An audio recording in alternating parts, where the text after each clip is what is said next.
రెండవ దినవృత్తాంతములు 6వ అధ్యాయము 9వ వచనం నుండి 12వ వచనము వరకు. నీవు ఆ మందిరమును కట్టరాదు, నీకు పుట్టబోవు నీ కుమారుడే నా నామమునకు ఆ మందిరమును కట్టును. అప్పుడు తాను అట్లు చెప్పియున్న మాటను యెహోవా ఇప్పుడు నెరవేర్చియున్నాడు. యెహోవా సెలవు ప్రకారము నేను నా తండ్రి అయిన దావీదునకు ప్రతిగా రాజునై ఇశ్రాయేలుల రాజాసనమునందు కూర్చుండి ఇశ్రాయేలీయులైన యెహోవాకు మందిరము యెహోవా ఇశ్రాయేలీయులతో నిబంధనకు గురితైన మందు ఉంచితినని చెప్పి ఇశ్రాయేలీయులందరూ సమాజముగా కూడి చూచుచుండగా యెహోవా బలిపీఠం ఎదుట నిలిచి తన చేతులు చాపి ప్రార్థన చేసెను. 2026వ సంవత్సరము జనవరి నెల ఆఖరి శుక్రవారం. ఈ నెలంతా దేవుడు మనల్ని కంటిపాప వలె కాపాడి ప్రతి ప్రార్థన సమయాన్ని మనకెంతో ఉపయోగకరంగా దేవుడు చేశాడు. కొందరు మానుకున్నట్లుగా సమాజంగా కూడుట మానకూడదు అని చెప్పాడు దేవుడు. అలాగే భోజనం మానేసిన వాళ్ళైనా మధ్యరాత్రి లేచి భోజనం చేసేస్తారు అలక మానేసి. ఎందుకంటే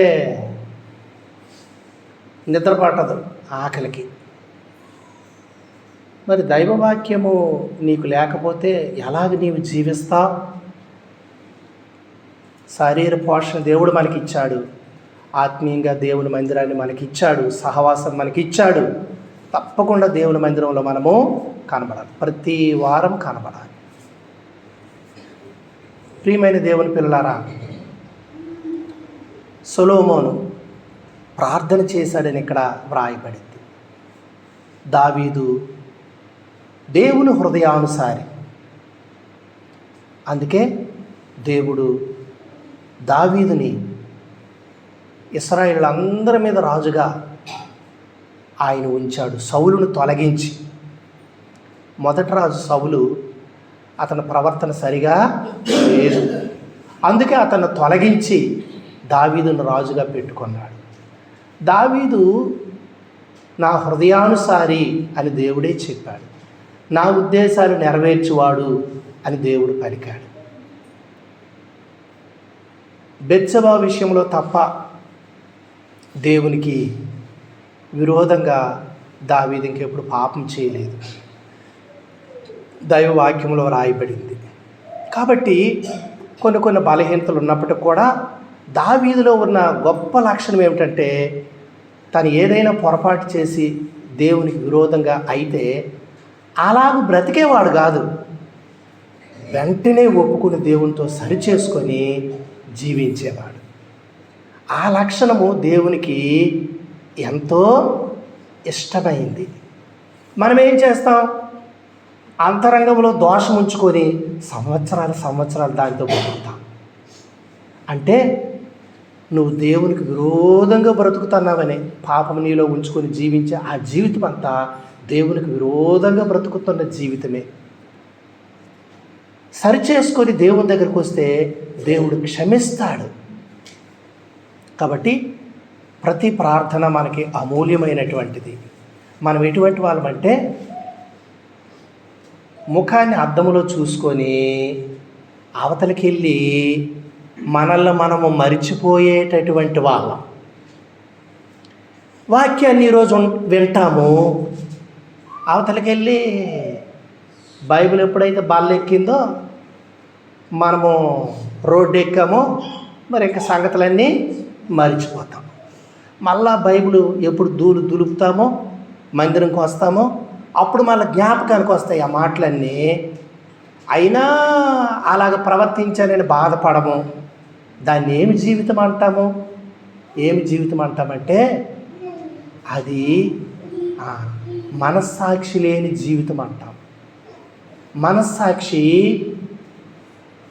మొద్దుబారిపోతుంది. కుష్టు వ్యాధిగ్రస్తులకి వారి దేహ పరిస్థితి ఎలాగుంటుందంటే, వారికి స్పర్శ పూర్తిగా తెలియదు.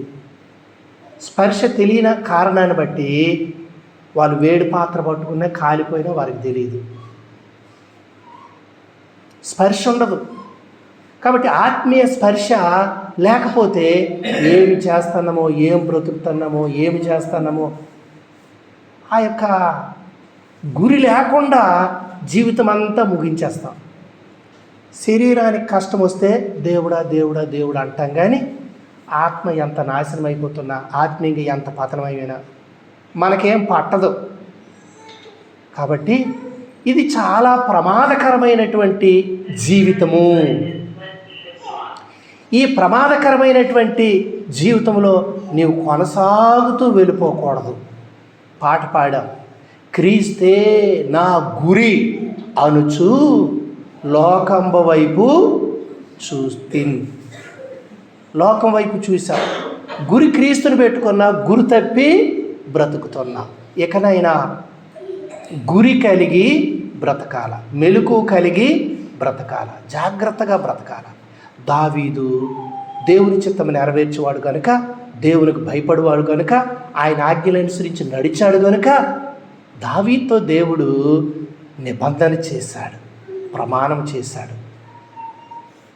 దావీదు, నీవు చక్కగా నా సన్నిధిలో నడుచుకున్నావు కనుక నీ కుమారునికి కూడా నీ సింహాసనము తరతరాలు ఉంచి నీ పిల్లలు దాని మీద కూర్చున్నట్లుగా నేను అనుగ్రహము చూపుతున్నాను. వారు కూడా ఎలాగ ఉండాలంటే నీవు నడిచిన మార్గంలో వారు కూడా నడవాలి. అప్పుడు ఆ సింహాసనం స్థిరపరుస్తాను అని చెప్పాడు దేవుడు. ఆ రీతిగా మాట ఇచ్చిన దేవుడు తన మాట కట్టుబడి ఉండేటటువంటి వాడు. దావీదు ఎంత దేవుని ప్రేమించి మధుర గీతాలు పాడి మందసము దావీదు నగరికి తీసుకొచ్చి ఫిలిస్తీయులు దేశంలో నుండి దేవుడంటే ఆసక్తితో ఇవన్నీ చేశాడు. సౌలు కాలంలో మందసం లేదు, వాళ్ళు దేవుణ్ణి ఆరాధించి ప్రార్థన చేయడానికి సౌలు పట్టించుకోలేదు. దావీదు ఎప్పుడైతే రాజు అయ్యాడో ఆ మందసము ఫిలిస్తీ దేశము నుండి తెచ్చారు. అయితే దేవునికి ఒక మందిరం కట్టాలని ఆలోచన కలిగి ఉంటే దేవుడు వర్తమానం పంపించాడు. దావీదు, నీ ఆశ మంచిదే, కానీ నీ చేతులు రక్తాన్ని ఒలికించాయి. నీవు కాదు మందిరం కట్టవలసింది, నీ గర్భాన పుట్టినటువంటి నీ కుమారుడు మందిరాన్ని కడతాడు. అప్పుడు దావీదుతో ఇచ్చిన మాట దావీదు కుమారుడైనటువంటి సొలొమోను ద్వారా దేవుడు నెరవేర్చాడు. 5వ అధ్యాయం 1వ వచనాన్ని చదవండి. 2వ దినవృత్తాంతములు. సొలొమోను యెహోవా మందిరమునకు తాను చేసిన పని అంతయు సమాప్తము చేసి ఉపకరణములన్నీ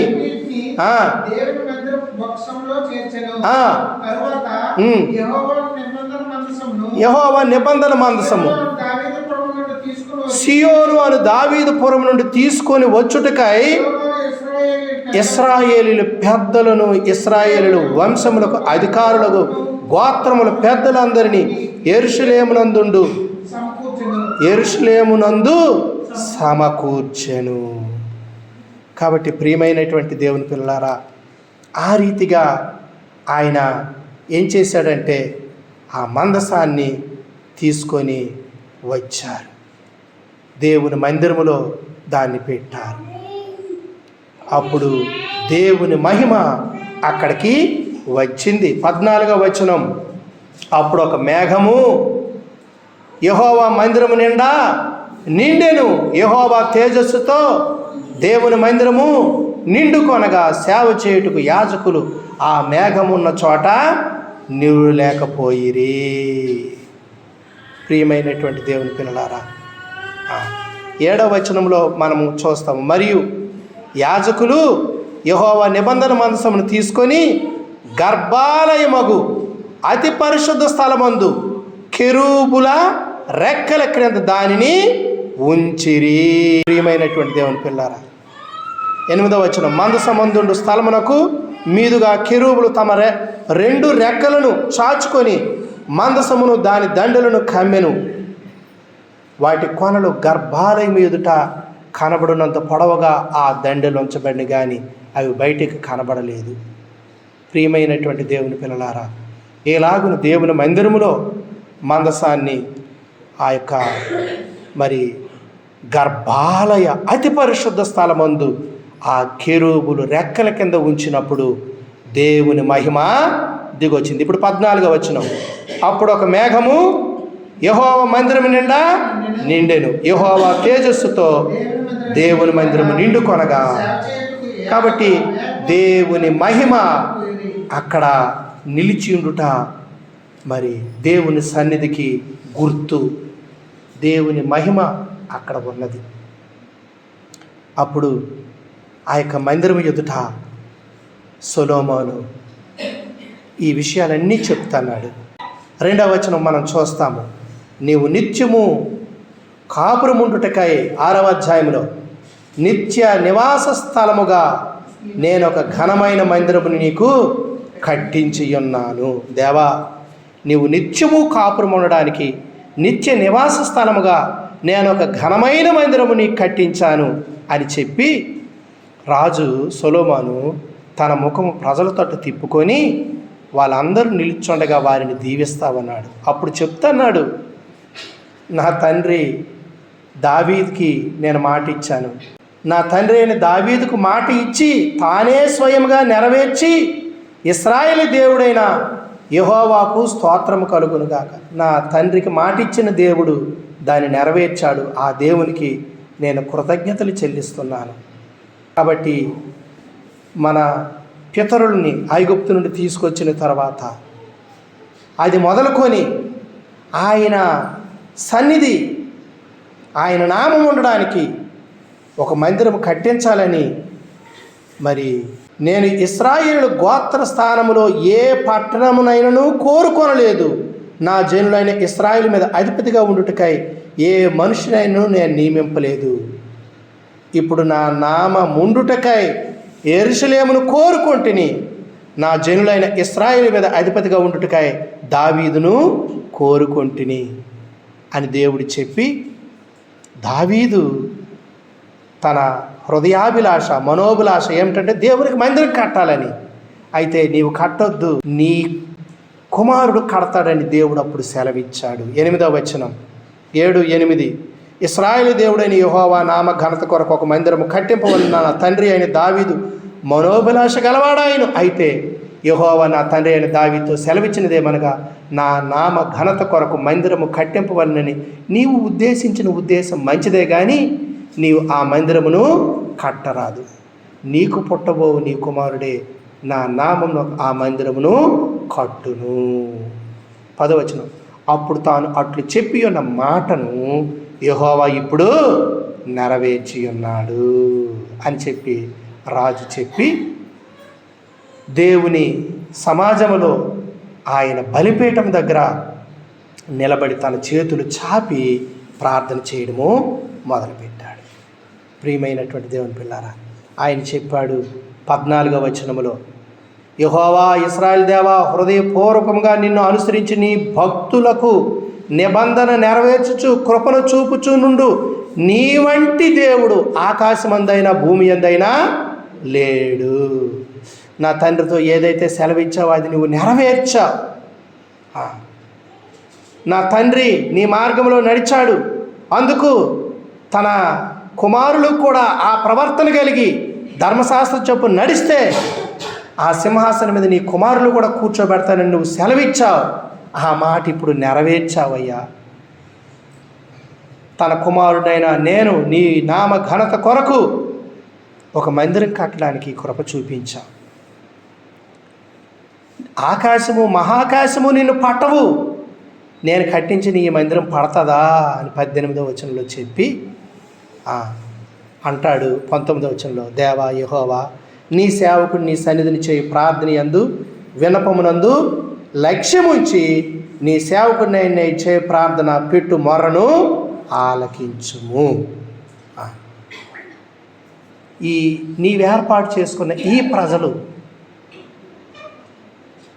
ఏ సమయంలోనైనా వారి జీవితంలో శత్రువుల, వ్యాధుల, బాధల, ఏదైనా మరి వారి దోషమా, ఏ మూలంగానైనా వారి మీదకి కీడొస్తే వారు తమ దోషాన్ని ఒప్పుకొని నీ వైపు తిరిగి ప్రార్థన చేస్తే ఆకాశం నుండి వారి పాపములు క్షమించి వారిని కరుణించి వారు చేసే ప్రార్థన, విజ్ఞాపన, విన్నపాలు ఆలకించి అయ్యా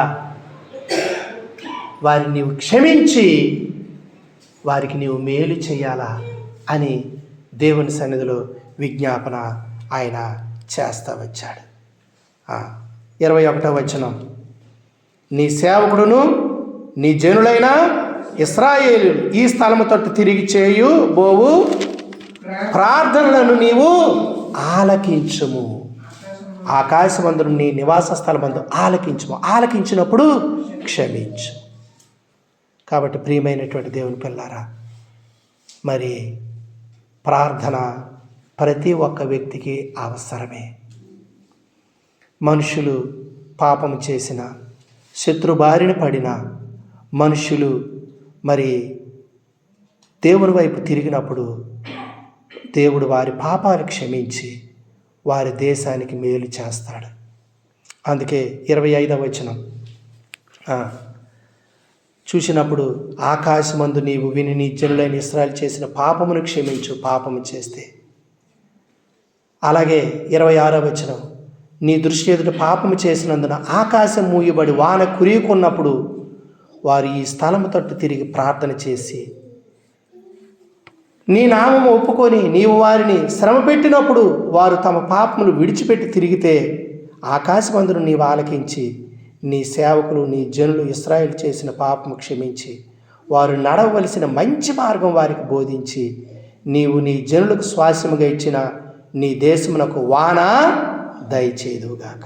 28, దేశమందు కరువు కానీ తెగులు కానీ కనబడినప్పుడు, గాడ్పు దెబ్బ కానీ చిత్తపట్టుడు కానీ తగిలినప్పుడు, మిడతలు కానీ చీడ పురుగులు కానీ దండు దిగినప్పుడైనను, వారి శత్రువులు వారి దేశపు పట్టణముల్లో వారిని ముట్టడి వేసినప్పుడైనను, ఏ బాధ కానీ ఏ రోగము కానీ వచ్చినప్పుడైనను, ఎవడైనను ఇశ్రాయేలులకు నీ జనులందరూ కలిసి అయినను నొప్పి కానీ కష్టం కానీ అనుభవించుచు ఈ మందిరం తోటి చేతులు చాపి చేయు విన్నపములన్నీ ప్రార్థనలన్నీ నీ నివాస స్థలమైన ఆకాశం నుండి నీవు ఆలకించి క్షమించి నీవు మా పితరులకు ఇచ్చిన దేశమందు వారు తమ జీవిత కాలమంతయు నీ యందు భయభక్తులు కలిగి నీ మార్గములు నడుచున్నట్లుగా వారి వారి హృదయములను ఎరిగి ఉన్న నీవు వారి సకల ప్రవర్తనకు తగినట్లు ప్రతిఫలము దయచేదువుగాక.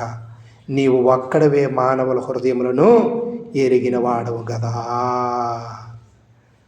నీ జనులే కాదు 32లో, మరియు నీ జనులైన ఇశ్రాయేలు సంబంధులు కాని అన్యులు నీ ఘనమైన నామాన్ని గూర్చి నీ బాహుబలమును గూర్చి చాచిన చేతులను గూర్చి వినినవారై దూరము నుండి ఈ మందిరము తట్టు తిరిగి విన్నపము చేసినప్పుడు నీ నివాస స్థలమందు ఆకాశం నుండి నీ వారి ప్రార్థన అంగీకరించి నీ జనులకు ఇశ్రాయేలీలు తెలుసుకొనున్నట్లు భూజనులందరూ నీ నామమును తెలుసుకొని నీ యందు భయభక్తులు కలిగి నేను కట్టిన ఈ మందిరమునకు నీ పేరు పెట్టబడినని గ్రహించినట్లుగా ఆ అన్యులు నీకు మొర్రపెట్టిన దానిని నీవు దయచేయుదువుగాక. ప్రియమైనటువంటి దేవుని పిల్లారా, చూశారా? ఇశ్రాయేలులే కాదు, అన్యులు కూడా ఆయన మందిరం తట్టు చేతులు చాపి ప్రార్థన చేస్తే దేవుడు ఆలకిస్తానని చెప్పాడు. ఈ రీతిగా సొలొమోను ఏం చేశాడంటే దేవుని మందిరాన్ని కట్టి ముగించాడు. ప్రియమైనటువంటి దేవుని పిల్లలారా, 7వ అధ్యాయం చూడండి, 1వ వచనం. సొలొమోను తాను చేయ ప్రార్థన ముగించినప్పుడు అగ్ని ఆకాశము నుండి దిగి దహన బలులు ఇతరమైన బలులను దహించెను. యెహోవా తేజస్సు మందిరము నిండా నిండెను. యెహోవా తేజస్సుతో మందిరము నిండినందున యాజకులు అందులో ప్రవేశింపలేకపోయారు. అగ్నియు యెహోవా తేజస్సును మందిరం మీదకి దిగగా చూచి ఇశ్రాయేలీలందరూ సాష్టాంగ నమస్కారం చేసి యెహోవా దయాళుడు, ఆయన కృప నిరంతరముండునని చెప్పి ఆయనను ఆరాధించి స్తుతించిరి. అప్పుడు గొప్ప బలులు అర్పించి మందిరాన్ని ప్రతిష్ఠ చేశారు. 6వ వచనం, రాజును జనులందరూ కూడి దేవుని మందిరమును ప్రతిష్ఠ చేసిరి. ప్రియమైన దేవుని పిల్లలారా, ఆ రీతిగా చేయబడినటువంటి ఆ మందిరము, సొలొమోను ద్వారా కట్టిన ఆ బంగారు దేవాలయము.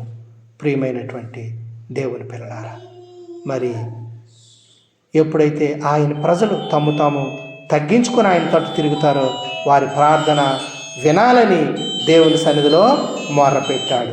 చూడండి 14వ వచనం 7వ అధ్యాయంలో, నా పేరు పెట్టబడిన నా జనులు తమను తాము తగ్గించుకొని ప్రార్థన చేసి నన్ను వెదికి తమ చెడు మార్గములను విడిచిన ఎడల ఆకాశం నుండి నేను వారి ప్రార్థన విని వారి పాపమును క్షమించి వారి దేశమును స్వస్థపరచుదును.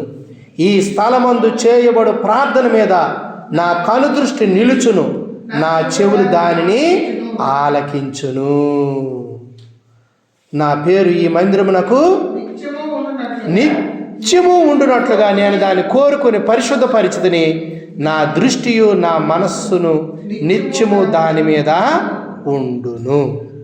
అది కాబట్టి ప్రియమైనటువంటి దేవుని పిల్లారా, ఎంత గంభీరమైన ఆ మరి ప్రార్థన ప్రజలందరి ఎదుట మందిర ప్రతిష్ఠ చేసి, నీ పేరు పెట్టబడిన నీ పిల్లలు నీ మందిరం తట్టు తిరిగి పాపం ఒప్పుకుంటే క్షమించి వారి చెడుతనం విడిచిపెట్టుకుంటే, నిన్ను వెతికితే, వారు తమను తాము తగ్గించుకుంటే, చెడు మార్గాలు విడిస్తే వారి ప్రార్థన వినాలా, వారిని క్షమించాలా, వారి దేశాన్నే బాగు చేయాలా.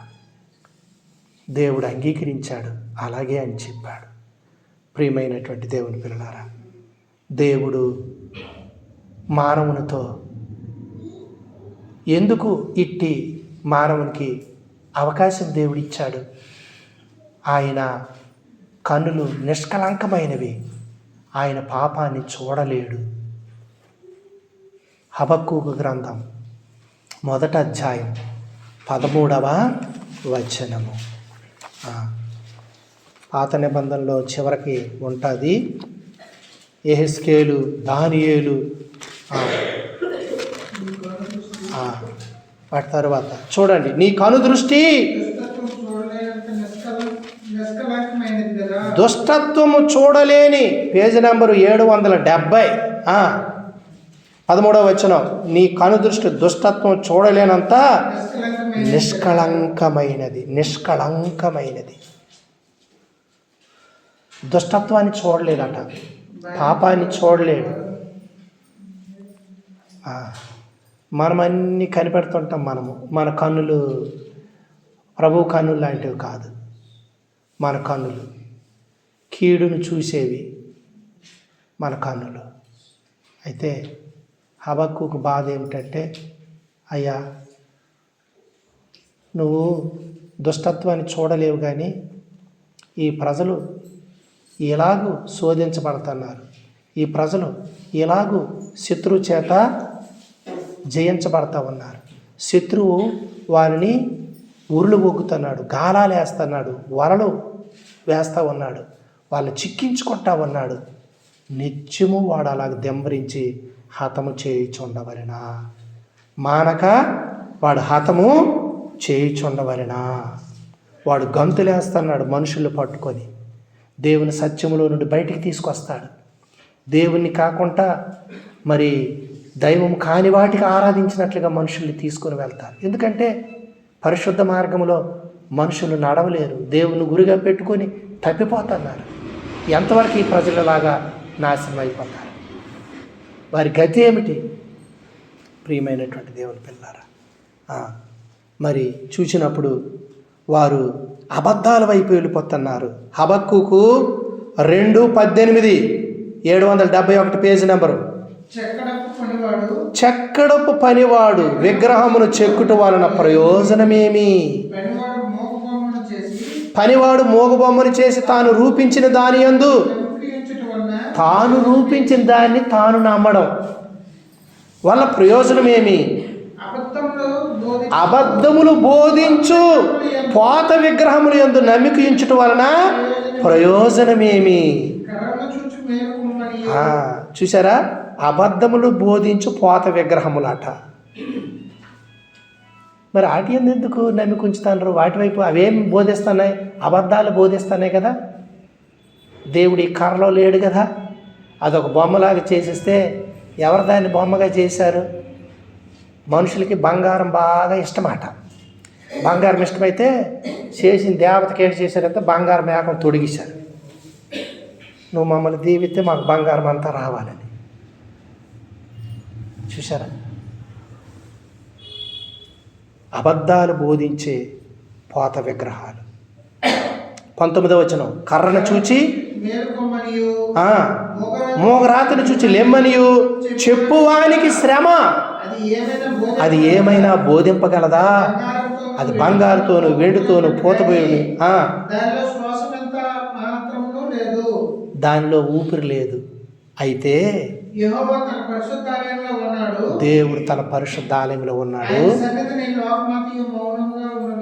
లోకమంతా మౌనంగా ఉండి ఆయన ఏం చెప్తున్నాడో వినాలా, నేర్చుకోవాలా. యెహోవా తన పరిశుద్ధాలయంలో ఉన్నాడు. ఆయన కర్ర కాదు, రాయి కాదు, బొమ్మ కాదు, జీవము గల దేవుడు. ఆయన మహిమ ఆ మందిరం మీద నిలబడింది. వాళ్ళు చూశారు, సాగిలు పడ్డారు. ఇప్పుడు ఆ మహిమను మనం చూడగలమా? సమీపించరాని తేజస్సులో ఆయన మాత్రమే నివసిస్తున్నాడు. ఎవరూ సమీపించలేరు. పాపి ఆయన సమీపానికి రాలేరు. అందుకే దేవుడే మానవుడై తన మహిమను తగ్గించుకొని వచ్చాడు. వచ్చి మన కొరకు మార్గాన్ని ఏర్పరచు. నేనే మార్గం, సత్యము, జీవమే చెప్పాడు. కాబట్టి పోత విగ్రహాలు. సొలొమోను దేవుని గూర్చి తన తండ్రి తనకు ఆజ్ఞాపించింది సమకూర్చిన బంగారము, వెండి విస్తారంగా దేవుని మందిరం కొరకు ఖర్చు పెట్టారు. అంతా చేశారు. దేవుడు సొలొమోను యందు ఆనందించాడు. కానీ ఒక దినం వచ్చింది, సొలొమోను ఏ దేవుని మందిరం ప్రతిష్ఠించాడో, అయ్యా నీ తట్టు చూసి ప్రార్థన చేస్తే పాపాలు క్షమించు, స్వస్థపరచు అని చెప్పాడు. ఆ సొలొమోను ఏమైపోయాడో తెలుసా? రాజుల మొదటి రాజుల గ్రంథం 11వ అధ్యాయం చూడండి. దేవుని వాక్యాన్ని మనం చూస్తాం. ఈ సంగతులు మనకు బుద్ధి కలగడానికి దేవుడు వ్రాయించాడు. కాబట్టి ప్రియమైన దేవుని పిల్లరా, మనము ఈ దినవృత్తాంతాలకు ముందే ఉంటుంది, ముందుకు వచ్చి తీయండి. 290 పేజీ నెంబరు 11వ అధ్యాయంలో మనము చూస్తాము. మొదటి వచనం నుండి మోయాబీయులు, ఎదోమీయులు, అమ్మోనీయులు, సీదోనీయులు, హిత్తీయులు అనుజనులు మీ హృదయములను తమ దేవతల తట్టు తిప్పుదురు గనుక వారితో సహవాసము చేయకూడదని. 11వ అధ్యాయం 1వ వచనం చదువుతున్నాం. వారిని మీతో సహవాసము చేయనీయకూడదనియు ఇశ్రాయేలుకి సెలవిచ్చి ఉన్నాడు. దేవుడు ధర్మశాస్త్రంలో చెప్పాడు. ఎదోమీయులు ఉన్నారు, మోయాబీయులు ఉన్నారు, అమ్మోనీయులు, సీదోనీయులు, హిత్తీయులు. వారు విగ్రహాలు, వారి బొమ్మలు అవన్నీ కూడా తప్పుడు బోధించేవి. వాటికి చిన్నపిల్లలు అర్పించేవారు, ఆ యొక్క అగ్నిగుండం దాటించేవారు, పిల్లల్ని బలిగా ఇచ్చేవారు. దేవుడు ద్వేషించే హేయమైనవన్నీ చేసేవాళ్ళు. అలాగ మీరు చేయకూడదని దేవుడు చెబితే సొలొమోను ఏం చేశారు తెలుసా? తన భార్యలందరూ ఇతర దేశపు రాజకుమార్తెలు. సొలొమోను కాలంలో దావీదు యుద్ధాలన్నీ చేసి రాజ్యాలన్నీ జయించాడు. సొలొమోను కాలంలో యుద్ధం లేదు. సొలొమోను సమాధానంగా ఉన్నాడు. యుద్ధం లేదు కాబట్టి దేవుని మందిరాన్ని కట్టగలిగాడు. సొలొమోను ఖ్యాతి జ్ఞానం విని దూరం నుండి వచ్చి తన్మయమైపోయారు. అంత గొప్ప జ్ఞాని, అతనికి మరుగైంది ఏది లేదు. అతని ఐశ్వర్యం భూజనులకు ఎవరికీ లేదు, అతని జ్ఞానం భూజనుల్లో ఎవరికీ లేదు. అందరికంటే ఏదైనా నీకు కొంచెం ఎక్కువ వచ్చిందనుకో, అతిశయమో గర్వం వస్తుంది మనుషులకి. అందరికంటే అతనికి జ్ఞానము ఘనత ఉన్నది. చుట్టుపక్కల ఉన్నటువంటి రాజులందరూ వారి వారి కూతుర్లు చేసుకున్నాడు, రాజకుమార్తెలు పెళ్ళిళ్ళు చేసుకున్నాడు. వాళ్ళందరూ ఎవరు? దేవుని ఎరగని ఇతరులు. వాళ్ళు ఏం చేశారంటే వాళ్ళ తండ్రి అంటున్నటువంటి ఆ నమ్మకాలు సొలొమోను ఇంటికి వచ్చిన తర్వాత కూడా కొనసాగిస్తూ వచ్చారు. ఈనాడు మనకేం కావాలా? రాజు కూతురు అయితే చాలు, డబ్బులుంటే చాలు, ఎలాగో అలా పెళ్లి చేసిద్దాం. మరి అలా ఆత్మీయులో కాదో మనకేం అవసరమో లేదు. బైబిల్ అంతా అలాగే శాపగ్రస్తులయ్యారని వ్రాయబడింది. ప్రియమైన దేవుని పిల్లలారా, అయితే రాజు అయిన సొలొమోను ఏం చేశాడు? ఫరో కుమార్తెలు గాక ఆ జనుల్లో ఇంకా అనేక మంది పరస్త్రీలను మోహించి కామాతురత గలవాడై వారిని ఉంచుకొనుచు వచ్చెను. అతనికి 700 మంది రాజకుమార్తెలైన భార్యలను 300 మంది ఉపపత్నులు కలిగి ఉండిరి. అతని భార్యలు అతని హృదయమును త్రిప్పివేసిరి. సొలొమోను వృద్ధుడైనప్పుడు అతని భార్యలు అతని హృదయమును ఇతర దేవతల తట్టు త్రిప్పగా అతని తండ్రి అయిన దావీదు హృదయం వలె అతని హృదయము దేవుడైన యెహోవా ఎడల యథార్థము కాకపోయెను. సొలొమోను అస్తారోతు అను సీదోనీయుల దేవతను, మిల్కోము అను అమ్మోనీయుల హేయమైన దేవతను అనుసరించి నడిచెను. ఈ ప్రకారం సొలొమోను యెహోవా దృష్టికి చెడు నడత నడిచి తన తండ్రి అయిన దావీదు అనుసరించినట్లు యథార్థ హృదయంతో యెహోవాను అనుసరింపలేదు. సొలొమోను కెమోషు అను మోయాబీల హేయమైన దేవతను, మొలెకు అను అమ్మోనీయుల హేయమైన దేవతను యెరూషలేము ఎదుటనున్న కొండ మీద బలిపీఠము కట్టించెను. తమ దేవతలకు ధూపము వేయించు బలులు అర్పించుచుండిన పరస్త్రీలైన తన భార్యల నిమిత్తము అతడు ఎలాగూ చేసెను. 9-10 వచనాలు. ఇశ్రాయేలు దేవుడైన యెహోవా అతనికి 2 మారులు ప్రత్యక్షమై నీవు ఇతర దేవతలను వెంబడింపవలదని అతనికి ఆజ్ఞాపించినను సొలొమోను హృదయము ఆయన యొద్ద నుండి తొలగిపోయెను. యెహోవా తనకిచ్చిన ఆజ్ఞను అతడు గైకొనకపోగా యెహోవా అతని మీద కోపగించి సెలవిచ్చినదేమనగా, నేను నీతో చేసిన నా నిబంధన కట్టడలను నీవు ఆచరింపకపోవుట నేను కనుగొని ఉన్నాను గనుక ఈ రాజ్యము నీ కొండకుండా నిశ్చయముగా తీసివేసి నీ దాసునికి ఇచ్చేదను. ఆయనను నీ తండ్రి అయిన దావీదు నిమిత్తము నీ దినములందు నేను అలాగూ చేయక నీ కుమారుని చేతిలో నుండి దాన్ని తీసివేశాను. రాజ్యమంతయు తీసివేయను. నా దాసుడైన దావీదు నిమిత్తమును నేను కోరుకున్న యెరూషలేము నిమిత్తమును ఒక గోత్రము నీ కుమారునికి ఇచ్చేదను. ప్రియమైన దేవుని పిల్లలారా, చూశారా సొలొమోను హృదయం ఎలాగ తప్పిపోయింది?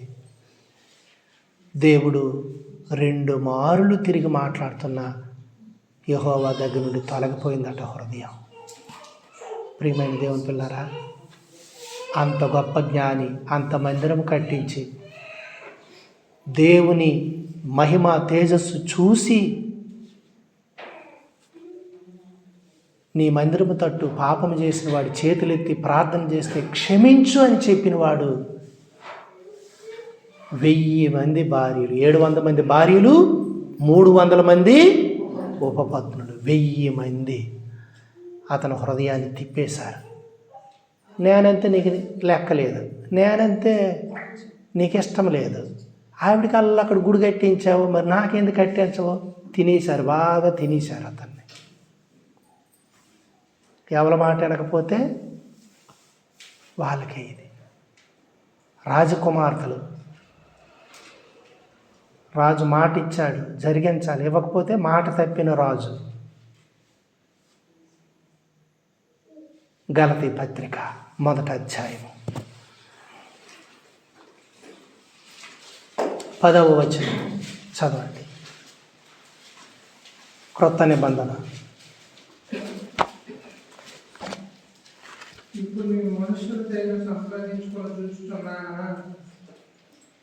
ఇప్పుడు నేను మనుష్యుల దయను సంపాదించుకొని జూచుచున్నానా? దేవుని దయను సంపాదించుకొని జూచుచున్నానా? నేను మనుష్యులను సంతోషపెట్టువాడునా?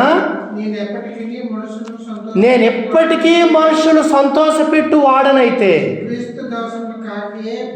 దేవుని దాసుడిని కాకుండానే పోతాను అంతే. కాబట్టి దేవుని చిత్తమేదో అని మన జీవితంలో చేయాలి, కానీ భార్య చిత్తము, కొడుకు చిత్తము, బంధువుల చిత్తము చేసామంటే నీకు చిత్తం అయిపోద్ది. తల్లి అయినా పర్వాలేదు. భగత్ సింగ్ గారు ప్రభువు నమ్ముకున్న తర్వాత విదేశాల నుండి వచ్చినప్పుడు అమ్మా నాన్న బొంబాయి వాడరేవు దగ్గరికి వెళ్ళారు.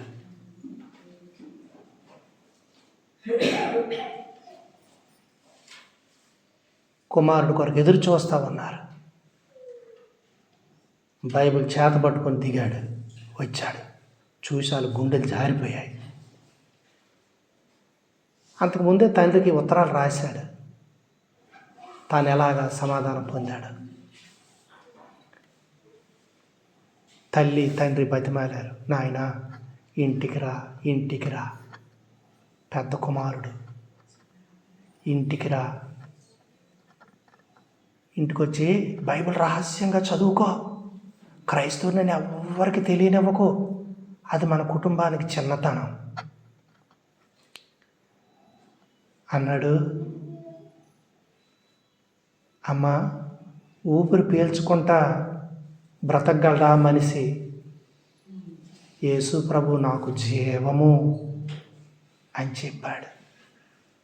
నేను నీ తల్లిని, నిన్ను కన్నాను, మారు మాట చెప్పుకుంటారా, కారు ఎక్కు.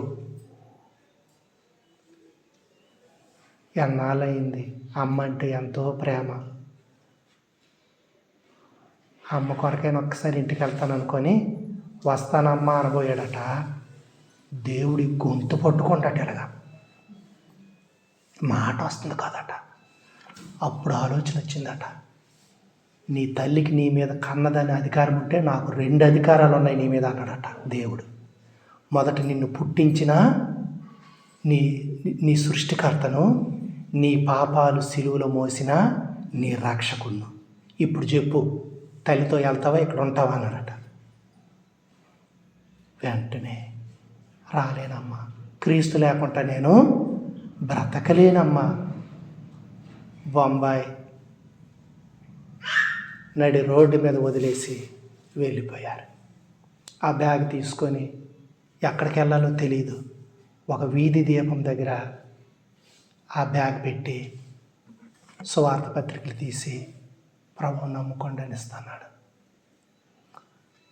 అప్పుడు ఇంజనీరింగ్ భారతదేశంలో చేసిన వారిలో మొదటి వాళ్ళట ఈయన.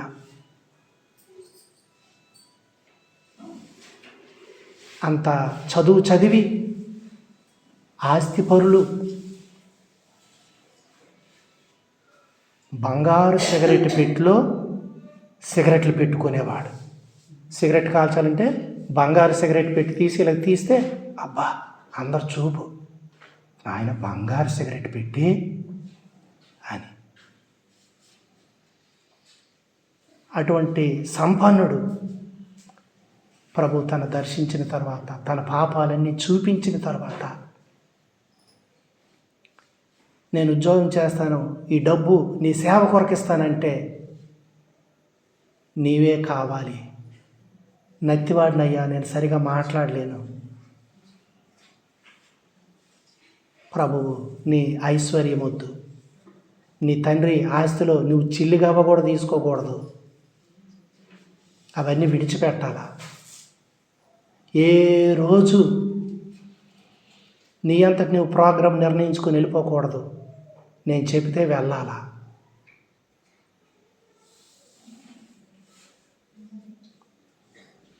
నీ ప్రతి అవసరానికి నా మీద ఆధారపడాలా.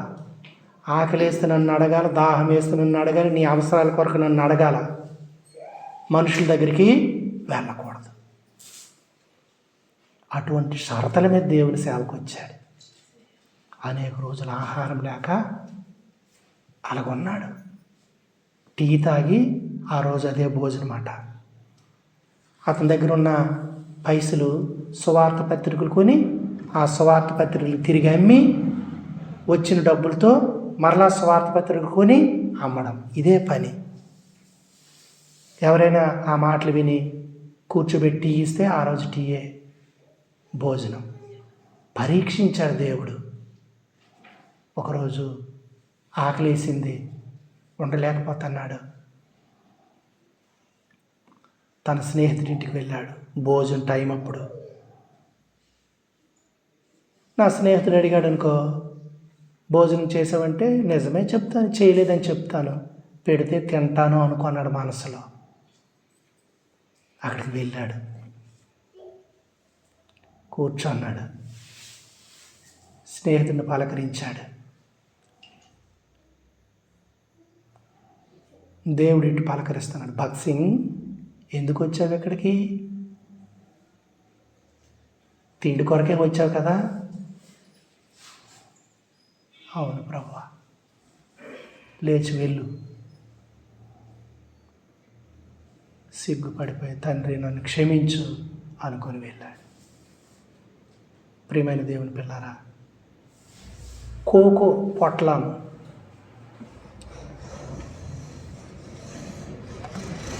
చక్కెర లేకుండానే నీటిలో కలుపుకొని అది తాగేసి అదే భోజనం అన్నమాట. అలాగే దేవుడు రాత్రి పగళ్ళు అతన్ని పరిశోధిస్తూ వచ్చాడు. ఒకరోజు ఆకలితో పడుకుంటే, ఎన్నో రోజులైంది, ఒక అతనికి దేవుడు చెప్తాడు, నువ్వు తీసుకెళ్ళి భగత్ సింగ్ గారికి భోజనం ఇవ్వని. అతను అర్ధరాత్రి అప్పుడు పట్టుకొని వస్తాడు. తలుపు కొట్టి, సహోదరుడా, నీకు భోజనం ఇమ్మని దేవుడు నాకు చెప్పాడు. అలాగే అవసరాలు తీర్చాడు. ప్రతి అవసరానికి నా మీదే ఆధారపడాలి, అలాగే నేర్పించాడు. అందుకే వాళ్ళు విశ్వాసాన్ని అభ్యాసం చేసుకోవాలి. ఇతర దేశం వెళ్ళాలంటే, విమానంకి వెళ్ళాలంటే ఛార్జీ కూడా ఉండదు. దేవుడు వెళ్ళని చెప్తే వెళ్ళడమే. ఒకరోజు దేవుడు వెళ్ళమని చెప్తాడు, విమానం వెళ్ళిపోతుంది. ఈయన దేవుని మనిషి కదా. శిష్యులు ఏం చేస్తారు? చూసి విమానం వెళ్ళిపోయిందండి అని చెప్పారు. ఇతను ఆక్కుంటా సూట్ కేసు పట్టుకొని రోడ్డు మీదకి వెళ్ళిపోవచ్చాడు. ఆటోలు లేవు. ఆటో అప్పుడే వచ్చింది. ఆటో ఏదో అప్పుడు ఉన్న వాహనం. దాన్ని ఎక్కారు. ఎక్కి ఆ ట్యాక్సీ వచ్చింది, దాన్ని ఎక్కారు. లేదండి వెళ్ళిపోయిందంటే, లేదు దేవుడు వెళ్ళమన్నాడని చెప్తే వచ్చి కూర్చున్నారు. విమానం వెళ్ళిపోయిందని చెప్తే, మీరు బేగ ప్రార్థన చేసుకొని రావాలి కదండి, టైం అయిపోయింది, విమానం వెళ్ళిపోయిందంటే కూర్చొని లేకుంటాడట. దేవుడు ఉండమంటున్నాడు అని చెప్తాడట. అప్పుడు ఏమైంది? ఆ విమానంలో ప్రయాణం చేసే ఒక సంపన్నురాలు ఇక్కడ విమానాశ్రమంలో ఆమె ఉండేటటువంటి గదిలో తన పెళ్ళి ఉంగరం మర్చిపోయింది. ఇంకొక దగ్గరికి వెళ్ళిపోయింది విమానం. నా పెళ్ళి గుర్తు అక్కడ ఉండిపోయింది. విమానాన్ని తిరిగి అక్కడికి ఎంత ఖర్చు అయినా మరి నడిపించండి అంటే అధికారులు దానికి ఒప్పుకొని మరలా విమానం తీసుకొచ్చారు. అందులో ఒక సీటు ఖాళీగా ఉంది. ఆ సీట్లో భగత్ గారిని ఎక్కించుకొని ఆ విమానం వెళ్ళింది. వాడ కొరకు వెళ్తే వాడ వెళ్ళిపోయింది.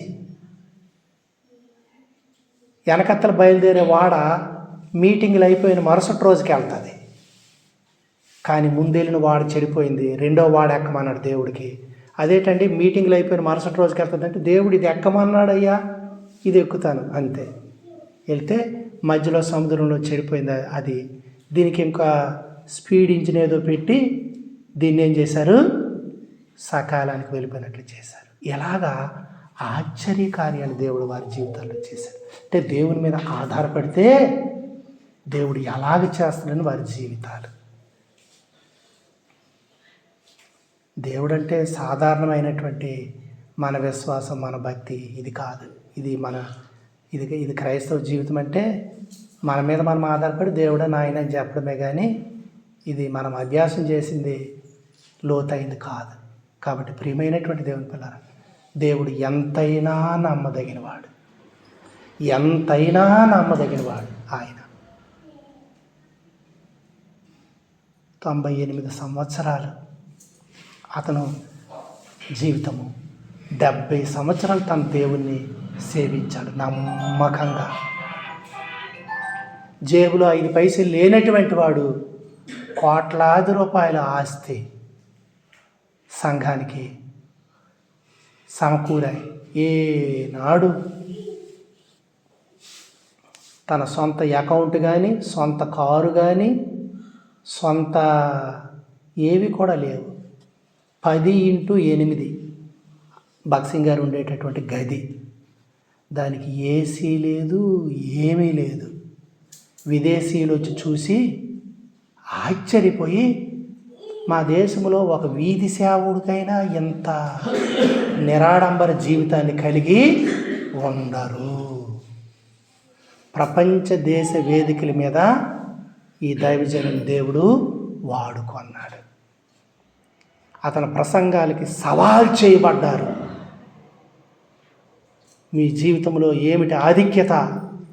యేసుప్రభులో మీ ఆధిక్యత ఏమిటంటే, ఆయన చిత్తమేదో కనుగొని అలాగ చేయడమే నా ఆధిక్యత అని చెప్పాడు. దేవుడు చిత్తమేదో అది తెలుసుకొని అలాగ చేయడమే నా ఆధిక్యత. అందరూ నోరు ఎలబెట్టారు. దేవుని మనం ఎందుకమ్మా వెంబడిస్తామో? దేవుడికి అడుగుతానుండు, దేవుడు అది ఇవ్వాలా, ఇది ఇవ్వాలా, ఇది చేయాలా, అది చేయాలి, ఇది కదా మన భక్తి. ఆయన మనస్సు ఏమిటో, ఆయన ఉద్దేశం ఏమిటో, ఆయన చిత్తం ఏమిటో ఎరిగి ఆయనకి తగినట్టుగా బ్రతకడమే మన భాగ్యం. అలాగే జీవించాలి.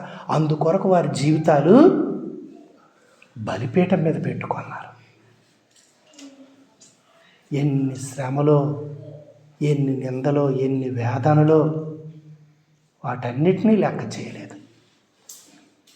కాబట్టి ప్రియమైనటువంటి దేవుని పిల్లరా, సొలొమోను తన వృద్ధాప్యంలో తొలగిపోయాడు. సొలొమోను రాసిన ఇంకొక గ్రంథం కూడా ఉంది బైబిల్లో.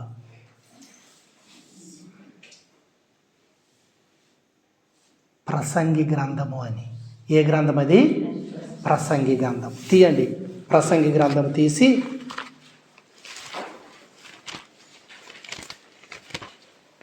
సామెతల తర్వాత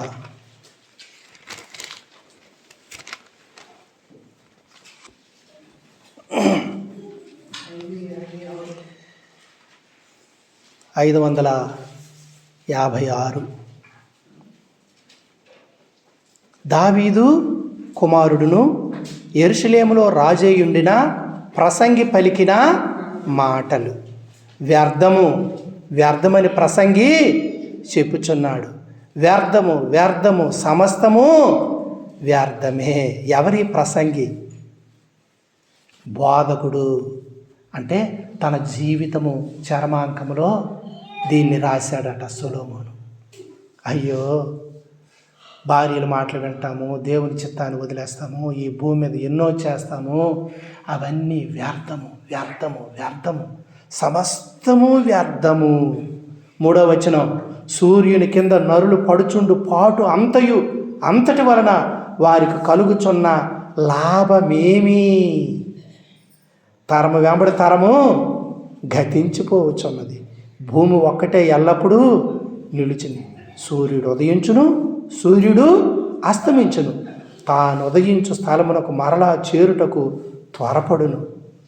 గాలి దక్షిణమునకు పోయి ఉత్తరమునకు తిరుగును, ఇట్లు మరలా తిరుగుచు తన సంచార మార్గమును తిరిగి వచ్చు. నదులన్నీ సముద్రములో పడును, అయితే సముద్రము నిండుట లేదు. నదులు ఎక్కడి నుండి పారు వచ్చినో అక్కడికే అవి ఎప్పుడునూ మరలిపోవును. ఎడతెరిపి లేకుండా సమస్తము జరుగుచున్నది, మనుషులు దాన్ని వివరింప జాలరు. చూచుట చేత కన్ను తృప్తి పొందకున్నది, వీటి చేత చెవికి తృప్తి కలుగుట్లేదు. మునుపు ఉండినదే ఇక ఉండబోవునది, మునుపు జరిగినదే ఇక జరగబోవునది. సూర్యుని కింద నూతనమైనదేదియూ లేదు. ఇది నూతనమైనదని ఒక దాని గూర్చి ఒకడు చెప్పును, అదియును మనకు ముందుండిన తరములలో ఉండినదే. కాబట్టి ప్రియమైనటువంటి దేవుని పిల్లారా, 2వ అధ్యాయం చూడండి. మరి 1వ అధ్యాయం 16వ వచనం చూడండి. యెరూషలేమునందు నాకు ముందున్న వారందరికంటే నేను చాలా ఎక్కువ జ్ఞానము సంపాదించితిని, జ్ఞానమును విద్యను నేను పూర్ణముగా అభ్యసించితిననియు నా మనసులో నేను అనుకొంటిని. నా మనస్సు నిలిపి జ్ఞానాభ్యాసము, వెర్రితనము, మతిహీనత తెలుసుకొనుటకు ప్రయత్నించితిని. అయితే ఇదియు గాలికై ప్రయాసపడుటే అని తెలుసుకుంటుని. విస్తారమైన జ్ఞానాభ్యాసము చేత విస్తారమైన దుఃఖము కలుగును. అధిక విద్య సంపాదించిన వానికి అధిక శోకము కలుగును. 2వ అధ్యాయం, కానీ నిన్ను సంతోషం చేత శోధించి చూతును, మేలు అనుభవించు చూడుమని నేను నా హృదయంతో చెప్పుకొంటిని. అయితే అదియు వ్యర్థ ప్రయత్నం ఆయను. చూడండి, మరి ఆ మతిహీనత ద్రాక్షరసం తాగేసి తాను సంతోషపరుచుకొని ఆ మతి తప్పిపోతే ఆ మతిహీనత ఎలాగుంటుందో గ్రహించాలని మనసులో అనుకున్నాడట. తాగి తాగి తాగి తాగి ఆ మత్తులోకి వెళ్ళిపోతే ఎలాగుంటారు అప్పుడు అది గ్రహించాలంటే ఏం చేయాలి? బాగా తాగాల. నా వశంలో ఉంటానా లేదా? ఈరోజు ఒకడు మాకు గేట్ దగ్గర కనిపించాడు, పార్వతపురం. రే పిచ్చోడా, నేనెంత తాగినా కంట్రోల్ తప్పనరా, అవసరమైతే తాగడం మానేస్తాను అంటాడు. తాగడం మానేస్తాడా? ఇక్కడ మతిహీనత అంతు చూడాలట. 4వ వచనం చదవండి. నేను గొప్ప పనులు చేయించబూనుకుంటుని, నా కొరకు ఇండ్లు కట్టించుకుంటుని, ద్రాక్ష తోటలు నాటించుకుంటుని, నా కొరకు తోటలు శృంగార వనములు వేయించుకొని వాటిలో సకల విధమైన ఫలవృక్షములు నాటించుదిని. 6వ వచనం, వృక్షములో నారుమల్లు నీరు పారుటకై నేను చెరువులు తవ్వించుకుంటుని, పనివారిని పనికత్తెలను సంపాదించుకుంటుని, నా ఇంట పుట్టిన దాసులు నాకుండిరి. యెరూషలేమున నాకు ముందుండిన వారందరికంటే ఎక్కువగా పశుల మందలు, గొర్రెల మేకల మందలు బహు విస్తారంగా సంపాదించుకుంటుని. నా కొరకు నేను వెండి బంగారములు, రాజుకు సంపాదించు సంపద, ఆయా దేశముల్లో దొరుకు సంపత్తు కూర్చుకొంటిని. నేను గాయకులను గాయకురాండ్రులను మనుషులు ఇచ్చయించు సంపదలను సంపాదించుకొని బహుమంది ఉపపత్నులను ఉంచుకొంటిని. నాకు ముందు యెరూషలేమునందున్న వారందరికంటే నేను ఘనుడినై అభివృద్ధి నొందుతిని. నా జ్ఞానము నన్ను విడిచిపోలేదు. నా కన్నులు ఆశించిన వాటిలో దేనిని అవి చూడకుండా నేను అభ్యంతరము చేయలేదు. మరియు నా హృదయము నా పనులన్నిటిని బట్టి సంతోషింపక సంతోషకరమైనది ఏది అనుభవింపకుండా నేను నా హృదయమును నిర్బంధింపలేదు. ఇదే నా పనులన్నిటి వల్ల నాకు దొరికిన భాగ్యము అని చెప్పాడు. ప్రియమైన వాళ్ళరా, 11వ వచనం, అప్పుడు నేను చేసిన పనులన్నిటి వాటి కొరకై నేను పడిన ప్రయాసమంతా నేను నిదానించి వివేచింపగా అవన్నీ వ్యర్థమైనవిగాను ఒకటి గాలికి ప్రయాసపడినట్టుగాను అగుపడును. సూర్యుని క్రింద లాభకరమైనది ఏదీ లేనట్టు నాకు కానబడి. అందుకు చిట్ట చివరికి ఏం చెప్పాడో ప్రసంగి ఆఖరికి రండి, ప్రసంగి ఆఖరికి రండి. 12వ అధ్యాయం 1వ వచనం, 11:9 ముందు చదవండి. ఆ మీద 9వ వచనం చదివి అప్పుడు 12వ అధ్యాయంకి వద్దాం. యవ్వనుడా, నీ యవ్వనమందు సంతోషపడుము, నీ యవ్వన కాలమందు నీ హృదయం సంతుష్టిగా ఉండనిమ్ము, నీ కోరిక చొప్పున నీ దృష్టి యొక్క ఇష్టము చొప్పున ప్రవర్తింపుము.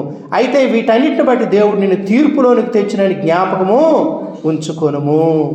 లేత వయస్సు నడిప్రాయము గతించిపోవును గనుక నీ హృదయంలో నుండి వ్యాకులము తొలగించుకొనుము, నీ దేహమును చెరుపుదాన్ని తొలగించుకొను. చూసారా ఎటువంటి లెసన్ ఇచ్చాడో? నీ యవ్వన కాలమందు నేను అలాగే తిరిగాను ఆయన, నువ్వు అలాగే తిరిగి. అయితే వీటన్నిటికీ తీర్పు అనేది ఉందని జ్ఞాపకం పెట్టుకొని చెయ్యి. నువ్వేం చేస్తున్నావు వాటన్నిటికీ తీర్పు ఉంది, జాగ్రత్త అని చెప్పాడు. 12వ అధ్యాయం 1వ వచనం, దుర్దినములు రాకముందే, ఇప్పుడు వీటి యందు నాకు సంతోషం లేదు నువ్వు చెప్పు సంవత్సరం రాకముందే, తేజస్సునకు సూర్య చంద్ర నక్షత్రములకు చీకటి కమ్మకముందే, వాన వెలిసిన తర్వాత మేఘములు మరలా రాకముందే, నీ బాల్య దినములందే నీ సృష్టికర్తను స్మరణకు తెచ్చుకో అని చెప్పాడు. మానవ జీవితం ఎంత దుర్భరమైందో అక్కడ చెప్పాడు. ప్రియమైనటువంటి దేవుని పిల్లలారా, చూడండి ఆయన చెప్పే మాటలు, మానవ జీవితము అంతం ఎలాగుంటుందో ఆయన చెబుతాడు. 3వ వచనము నుండి 12వ అధ్యాయం, ఆ దినమున ఇంటి కావలి వారు వణుకుదురు, బలిష్ఠులు వంగుదురు, విసురువారు కొద్దిమంది అగుటి చేత పని చాలించుకొందురు, కిటికీలు గుండా చూచువారు కానలేక ఉందురు, తిరగటరాళ్ళ ధ్వని తగ్గిపోవును, వీధి తలుపులు మూయబడును. ఏమిటి వీటి అర్థము? మానవ జీవితం ముగింపుకు వచ్చేసరికి ఏమవుద్దంటే, కావలివారు అంటే బలిష్ఠులు కదా, కావలివారు, ఇంటి కావలివారు వణుకుతారట, బలిష్ఠులు వంగుతారట. అంటే మానవ జీవితం అయిపోయేసరికి అంత బలిష్ఠుడు ఇప్పుడు ఏమైపోతాడు? కృంగిపోతాడు. విసరవారు కొద్దిమంది అవుతారు, పని చాలించుకుంటారు, జీర్ణం సరిగా అవదు. కిటికీలు గుండా చూచువారు కానలేకుంటారు, కళ్ళు కనబడవు, తిరగట్ర వాళ్ళ ధ్వని తగ్గిపోవును, జీర్ణశక్తి తగ్గిపోతుంది. ఇదంతా. 6వ వచనం, వెండి తాడు విడిపోవును. అర్థమైందా? మన ఈ తల నుండి ఇక్కడి వరకు ఆ వెన్నుముక్క ఉంది చూడండి, అవి ఏమైపోతాయి? పూసలు ఏమైపోతాయి? లూజ్ అయిపోతాయి. వెండి తాడు విడిపోతుంది, బంగారు గిన్నె పగిలిపోతుంది, దారి యొద్ద నుండి కొండ పగిలిపోవును, బావి యొద్ద చక్రము పడిపోవును, మన్నైనది వెనుకటి వల్లే మరలా భూమికి చేరును, ఆత్మతాన్ని దయచేసిన దేవుని యొద్దకు. అంటే ఒకని జీవితం అయిపోతుంది, సమాధితో సమాప్తం అయిపోతుంది. ఇవన్నీ చెప్పి అతను ఏమన్నాడంటే 13వ వచనం, ఇదంతయు వినిన తర్వాత తేలిన ఫలితార్థం ఇదే, దేవుని యందు భయభక్తులు కలిగి ఉండి ఆయన కట్టడలను అనుసరించి నడుచుకొని చుండవలెను, మానవ కోటికి ఇదియే విధి. జాగ్రత్త. ఇన్ని అనుభవించి నేను మీకు ఏం చెప్తానంటే, చివరికి దేవుని యందు భయభక్తులు కలిగి ఆయన కట్టడలు అనుసరించి నడుచుకోవడమే మానవ కోటికి విధి. నువ్వు అలా చేయి. గూఢమైన ప్రతి అంశమును గూర్చి దేవుడు విమర్శ చేయనప్పుడు ఆయన ప్రతి క్రియను, అది మంచిదే కానీ చెడ్డదే కానీ, తీర్పులోనికి తెచ్చును. నీ జీవితానికి తీర్పు ఉందని జ్ఞాపకం చేసుకో. ఆ తీర్పును దృష్టిలో పెట్టుకొని ఇప్పుడు జీవించు. ఎలా జీవిస్తావో తెలిసే తీర్పు ఉందని శిక్ష కొరకు బతుకుతావో, తీర్పును తప్పించుకొని దేవుని అనుగ్రహము పొందినట్లుగా నీ ఇష్టం జరిగించుకుంటావో, దేవుని చిత్తము చేస్తావో, ఎలాగ జీవిస్తావో నిర్ణయం నీదే. నీవు చేసిన క్రియలకు ఫలితం. అందుకే చెప్పాడు, వ్యర్థము వ్యర్థము వ్యర్థము సమస్తము వ్యర్థము. కాబట్టి అంత సమాప్తమైపోతుంది. నీవు జాగ్రత్త. పుస్తకాలు ఎన్నో రాయబడతాయి, ఎన్నో రచించబడతాయి, దానికి అంతం లేదు, ఎన్నో గ్రంథాలు వస్తాయి. కానీ నువ్వు దేవుని నమ్ముకో, ఆ ప్రకారం నీవు జీవించు. ఇదే మానవ కోటికి విధి. ఆ మహాజ్ఞాని పరిశుద్ధాత్మ ద్వారా ప్రభు రాయించి ఇచ్చిన ఈ మాటలు. కాబట్టి నీ జీవితాన్ని ఒకసారి చూసుకో. నీ ప్రారంభము ఒకవేళ సొలొమోనులాగే ఉండొచ్చు, ఆశ, ఆసక్తి. కానీ క్రమేపీ అది ఎక్కువ అవుతుందా, చల్లారిపోతుందా? అసలు నీ ప్రారంభము విశ్వాసంతో ప్రారంభమైందా? ఆ విశ్వాసం వృద్ధి అవుతుందా? అంతకంతకు ఎదుగుతుందా? లేకపోతే అప్పుడు ఇప్పుడు ఎప్పుడు నాకు విశ్వాసం లేదు, ఏదో వస్తానని వెళ్ళిపోతానా అన్నట్లు ఉందా? ప్రమాదంలో ఉన్నావు, జాగ్రత్త. ఇప్పటికైనా దేవుని యందు భయభక్తులు కలిగి ఆయన చిత్తము చేయి, ఆయన మార్గంలో నడు. తీర్పు అన్నది జ్ఞాపకము చేసుకో. 2 కొరింథీ 5వ అధ్యాయము 10వ వచనం చదివి మనం ప్రార్థన చేసుకుందాం. చదవండి. కొరింథీ 2వ పత్రిక 5:10.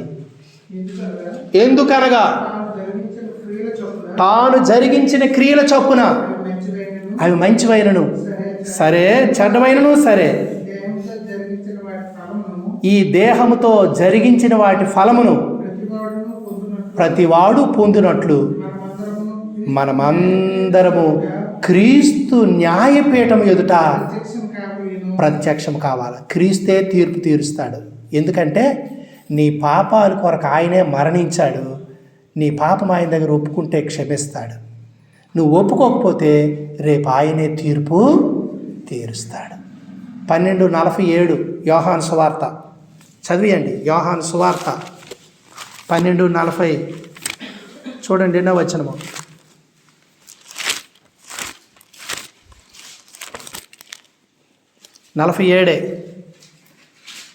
ఎవడైనను నా మాటలు విని వాటిని గైకొనకుండిన ఎడల నేను అతనికి తీర్పు తీర్చను. నేను లోకమునకు తీర్పు తీర్చుటకు రాలేదు, కానీ లోకమును రక్షించుటకే వచ్చి తిని.